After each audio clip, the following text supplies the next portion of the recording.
it gave me like a sense of reassurance, just because, yeah, like we do all these things, but not everyone knows, like everything that we do. And I'm not saying if you do any less, you're any less of a person. Like, absolutely not. But it felt really cool to get recognized and to be a part of a group of students who like understood a lot of the struggles. But regardless of the struggles, like all of these students are so resilient, and like it's a quality that I really admire in like all of them. And I think sometimes that resiliency goes unnoticed, but not in this club.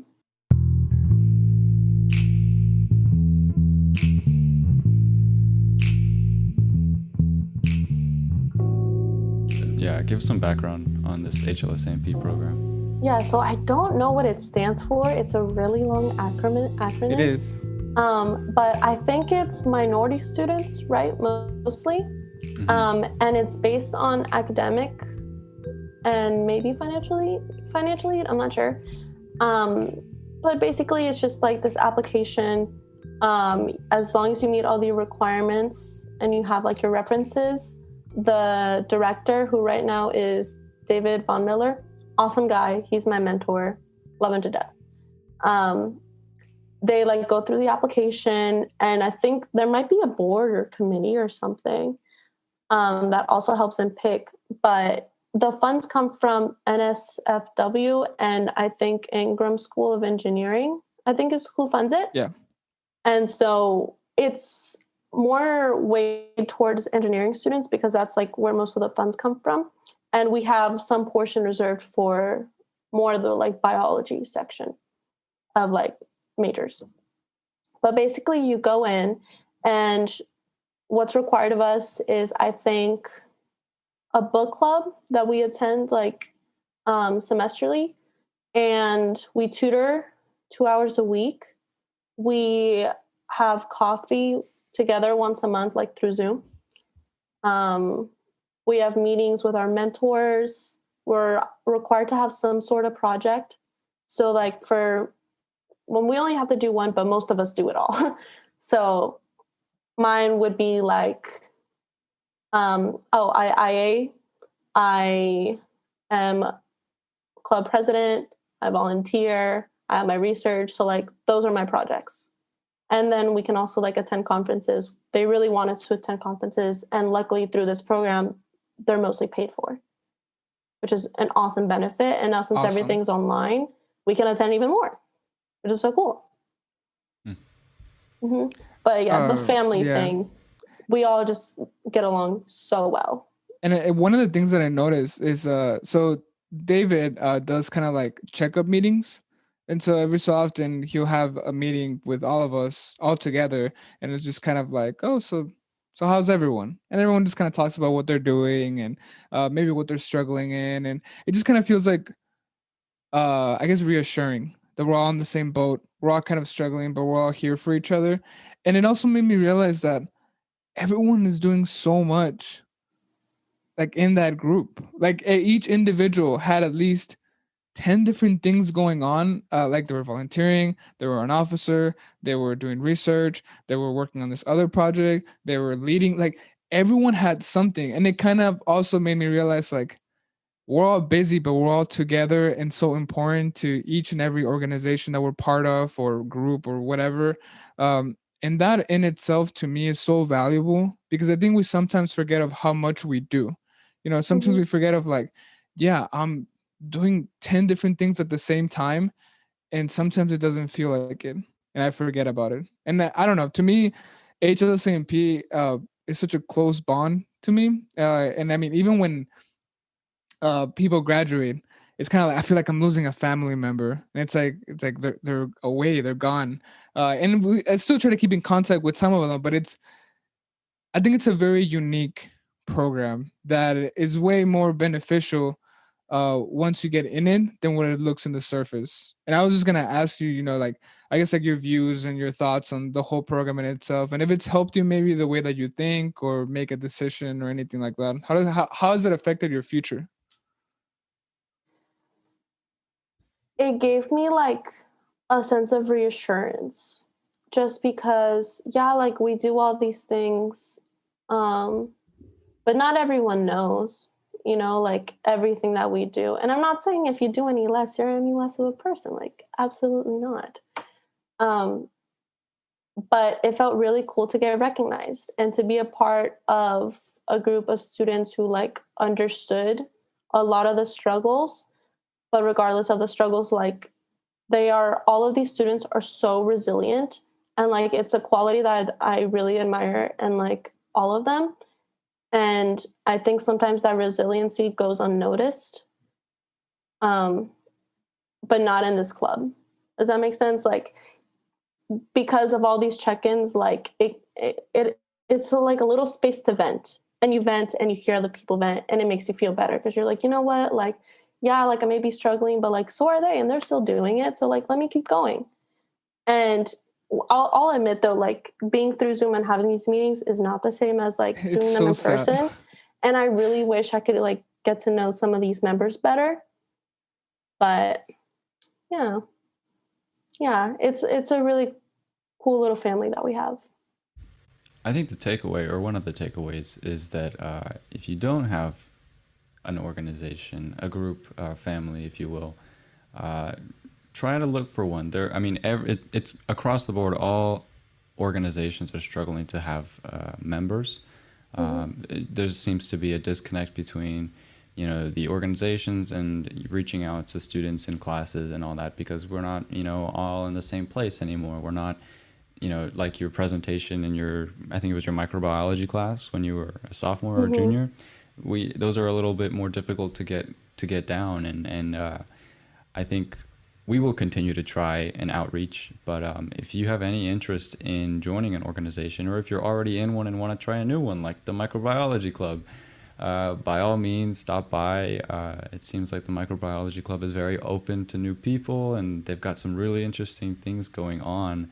So having some sort of support group, somebody to kind of help you be more resilient by comparing yourself in a healthy way, and pushing yourselves, and having someone to have your back while we're all going through these difficult times and these difficult classes, or at least for me, difficult classes. I think is very valuable. I know if I didn't like live with my roommates, this semester would be so difficult for me, and at least I have, like Edgar being one of them, at least I have him to kind of like just get through the lulls, because we all experience them. And if you have some sort of organization to reach out to make new friends, to have study buddies, that's going to go a long way, and maybe ways that you might not even expect. One thing that I do want to ask is, as we've kind of been mentioning and just kind of saying it through our conversation today, we're very busy, and in my opinion, I can speak personally. This semester has been the busiest for me, for many different reasons. And we mentioned a few of those, Maireny, kind of like the things that you do and all the stuff that's on your plate. Uh, how do you manage it all? How do you juggle life, research, classes, presidency? And I could keep adding more stuff to juggle. So how does Maireny manage everything? Yeah, I'll be honest, it's definitely a give and take, and you want to put your all into like everything you do, but you're just one person, so you really can't do it all. So I definitely like rely on like a lot of the officers. Like delegating, I think, is the president of like any organization. I think that's the biggest task. Assigning things to do is a really big part of like how I manage the organization. But aside from that, it's a give and take. I'll be honest, my grades are not as good as they could be, but I allow myself that cushion. Like, I'm like, yeah, you know what? Like, my grades aren't as good as they can be, but I'm also not a letter. I'm not a number. Like, I'm a lot more than just my grades. And it took me way too long to realize that my value is not on a grade, and that what I look on paper is not like who I am, you know? So having that as my baseline, everything else, like I mentioned to you guys at the beginning, like everything, I don't want to do anything I'm not going to enjoy anymore. So now everything that I have to do, I really look forward to doing it. And that's like a really big part of why I think I'm doing okay handling it all. Whereas in other semesters, like I look back and I'm like, yeah, I know, like that could have been done better. That could have been done better if I had just realized that, like, this quiz, like if I don't put in 4 hours to study for this quiz and I just put in 2, my grade might be lower, but so what? It's okay. It's Yeah. not the end of the world. So just being kind to yourself and planning things out. I don't have the best time management. I'm still learning. Just because every semester looks so different, it's hard to get adjusted, especially with everything happening. Adjusting online has been like a really big problem for me. I feel like everything's competing for my attention. And I feel like a lot of students can resonate with that. Doing everything online, like it can be really easy to just like leave the meeting or just watch the recording, you know? But that stuff piles up, and especially online, like things pile up. But I can't like, I think Edgar like realizes this, but make a list, guys, like make a list. Like the satisfaction of checking one thing off at a time is so undervalued. Like you really feel like you do a lot. And the more lists you make, the more intimidating things might look, but you just got to keep checking them off, and you just got to keep going and stay resilient and plan your week. Plan your week. Just like plan something every single day that you're going to look forward to, and just get that done. And everything I sometimes put things on my list that are like a given. Like, you know, it's like I'm checking this off regardless. So it'd be something like make coffee, shower. Yeah, make coffee, shower. You know, stuff like that. And I actually read, I can't remember where I read this, but I read somewhere that if you, on your to-do list, and if that's because again, that might not be the type of person that you are. Maybe lists aren't for you. You got to find kind of like what works best for you. But if you are, you know, the type of person who likes making lists and planning things that way, if you put one thing on your to-do list that you are for sure going to do, no matter what, at the end of that day, that box is going to be checked off. I think, again, I don't have the numbers to back this up because I don't remember where I read this, but I think it's proven that if you have that one thing on your list, you'll get more things done that are around that thing. And that's just kind of like it's kind of like a motivator. Like you yourself are putting a small, you know, leap of faith into that one thing that kind of just helps everything be completed. And I mean, like you said, me personally, I love making lists. I love putting what I need to do, what time I'm going to do them, and then checking those off is such an amazing feeling for me. Yeah, most definitely. Mine's make my bed. Yeah. And it's something so simple. Yeah.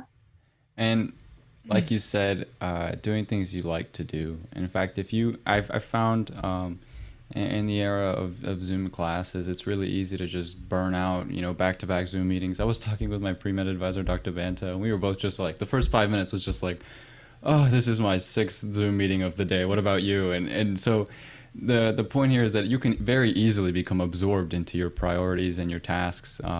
So I found that making one of your tasks, if you will, something not work related, something you want to like, you know, watch a movie or watch this TV show for 30 minutes, is also really good for your mental health. Whatever it be, you know, go out, get some food. If you plan that into your schedule, it'll happen. First of all, you won't forget, and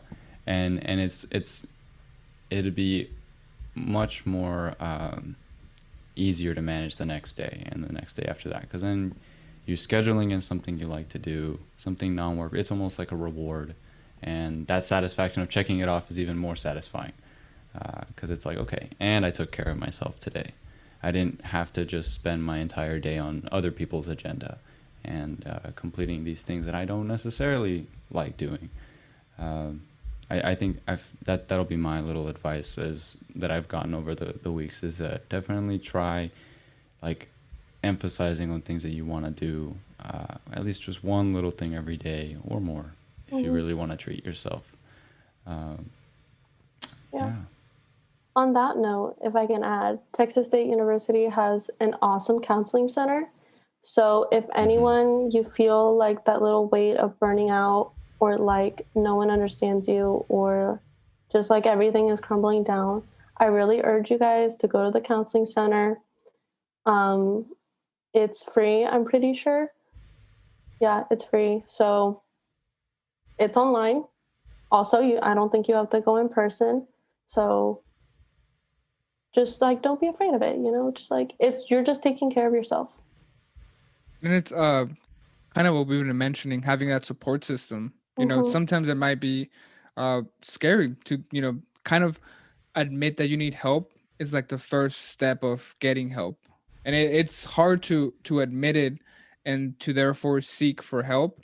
And I think having that support system that we've been talking about, whether that's a program, whether that's an organization, whether that's your roommates or your, friends, having someone right now at this point in time that we live in is critical to anyone's mental health, especially, we can't be doing this alone, and especially now, more than ever. So as it's mentioned, it's the first step is knowing that you're not okay and that you need help. So talk to someone. I'm pretty sure at least one person can listen. Yeah. And everyone's problems are important. They don't have to be that grand for you guys to like seek help. Really, like every problem is important. Personally, like all of my best friends, like they've really benefited from like having like a third party, someone that's completely omniscient, and you're not going to feel judged. You're not going to feel embarrassed. Absolutely anything like that. So take care of yourself up here too, guys. If you're not working up here, you're not working in general. So Thank you for that, Maireny. Yeah. It's really been a pleasure to have you here, our biggest fan. And so just to shout out the Microbiology Club, if anybody were to want to get involved, how could they go about that? When y'all's meeting times and all that good stuff? Yeah. So our meetings are every other week. So it wouldn't be this coming Thursday. It would be next coming Thursday at 5:00. And let me give you guys the to our Instagram. If you want to put it in the description. Yeah, we can put it in the description. No worries. If you want to give us dates for like the meetings, because whenever this comes out, it'll probably be like a different, so numbers probably work best. November 5th is our next meeting, and then November 19th. And then we're just going to have like study sessions after that because finals are coming up. So we don't want to add something else, Of course. Yeah. Awesome. Well, thank you again so much for being our guest on this podcast. It was a pleasure having you, and best of luck on the rest of the semester. Thank you, guys. It was an honor. Yeah, it was fun. Bye, everyone. Bye.